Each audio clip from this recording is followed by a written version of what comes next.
I say, if I can, I just want to just talk for a little while on the subject, a dry place. You know what I'm saying? I just want to encourage myself. I just want to encourage somebody else. I just wanted to say a dry place, if you will.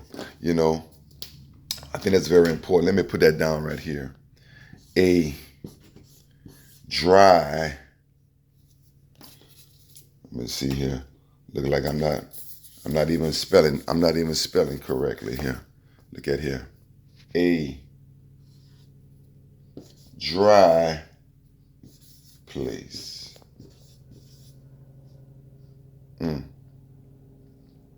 A dry place. I want to encourage myself. I just want to encourage somebody if I can. A dry place. You see, you got to visualize a desert place, if you will. Visualize a desert place. When you're looking at a desert is a place that's dry. The vegetation over there in the desert is not all that. When you're looking at the vegetation, the grass it might not have no grass. It might be sand, but the plants, the cactus, is might not be all green. It might have some brownness to it. So you know that is lacking something. That might be lacking some water. It might be lacking some nutrients.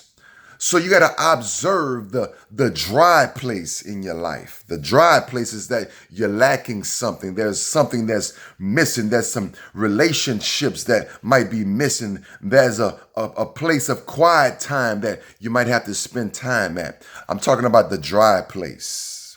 You know, as if I don't want to get too spiritual with you, but I can recall in the Bible in the verse of chapter 37 of Ezekiel is taken to a dry place. He's taken to a valley, the valley of the dry bones. People, have you ever been in that place called the dry place? I've been there, you know. Have you ever been in that place? It's a dry place. It's just like nothing is happening. It's like, you know, you probably lost a job. You know, you probably lost a relationship, might be in a divorce, probably lost a loved one. Probably your car might be messed up. You know, so, you probably, it might be that home that you're staying in. You know, you might probably be losing a home. Come on, somebody. Maybe losing that apartment. Maybe losing that valuable friendship. Come on, somebody. I'm saying a dry place.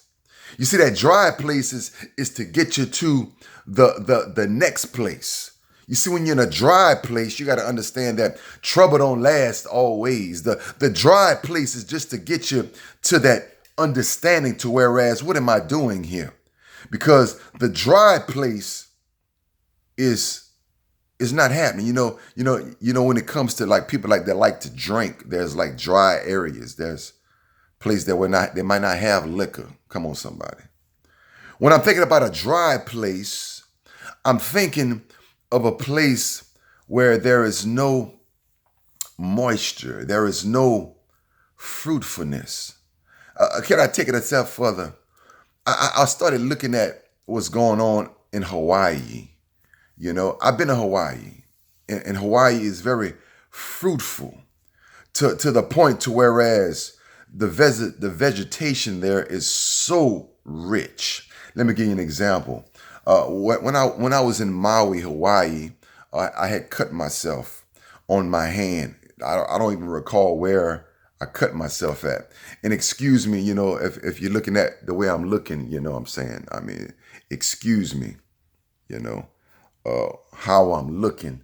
But, you know, this is just an implication to let folks understand that when you're in a dry place, come on, somebody, you know, excuse me for a second, you know what I'm saying? You got to excuse me for a second, but I'm trying to teach somebody something here, you know what I'm saying? You got to excuse me, but when you're in that dry, I'm trying to help somebody. When you're in a dry place, you know what I'm saying? You're not concerned by how you're looking, but excuse me, I don't want to offend nobody.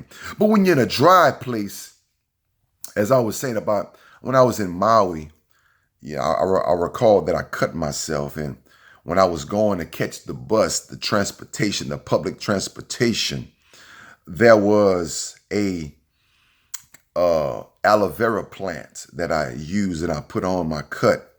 And I kid you not, within a few days, the cut was healed. You see, it's a difference when you go to a dry place and when you go to a place of fruitfulness. Come on, somebody. Oh my God. You see, when you go to a fruitful place and a vegetation place, a place of fruitfulness, when there's a place that is a place that can help you, you can get healing instantly. But when you're in a desert place, the cactus might not have no aloe vera in it. Come on, somebody. You see, I can recall going to Las Vegas in the desert and went to Red Canyon. Come on, there's a place called the Red Canyon. And I've seen that there was a cactus and seemed like there was like an animal that went to try to get something from the cactus, and the cactus was just dried up. You see, somebody that's listening to the sound of my voice, I need you to understand, I don't know where you at. You might be to that dry place, but I'm letting you know, when you get to that place of vegetation, when you get to that fruitful place, that place of productivity, instantly, within 2 to 3 days, within an hour, things can manifest. You see, you gotta find that place of fruitfulness. You gotta look for that place where the vegetation is in abundance. You see, in Hawaii, the fruits are so plentiful. You see, it's so plentiful to whereas you can't even take it back to the states where you're from, wherever you're at. If you go to Maui, if you go to anywhere on Hawaii, on the Big Island, wherever, you cannot take back plants. You cannot take back fruits. They're not going to allow you to do that.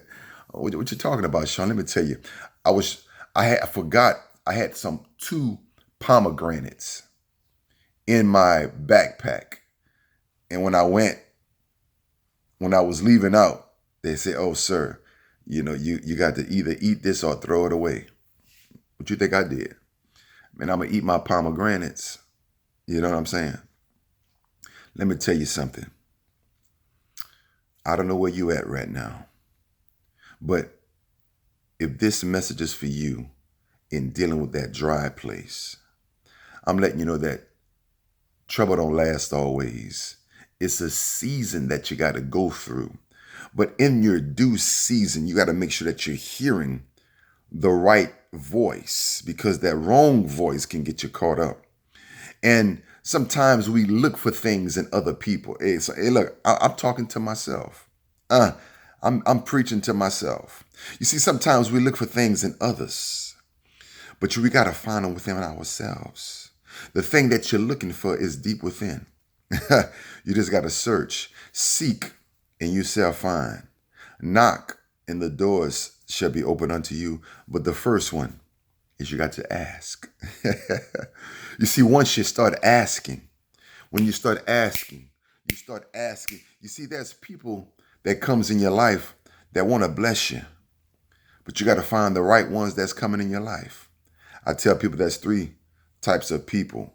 3 types of people that's going to come in your life. There's going to be a person that's going to come to help. They might come and help, rescue you from situations. There's going to be a person that's going to come to heal. They're going to heal you from various things that you've been going through in your past. And there's going to be one that's going to come to hinder. You got to find out which one of those individuals that's coming in your life. I hope you enjoyed this message. I hope that inspired you. Share this message with some friends, because I want to touch the nation. I want to help individuals. I want to take people to the next level. That's my thing, taking a generation to higher heights. Peace.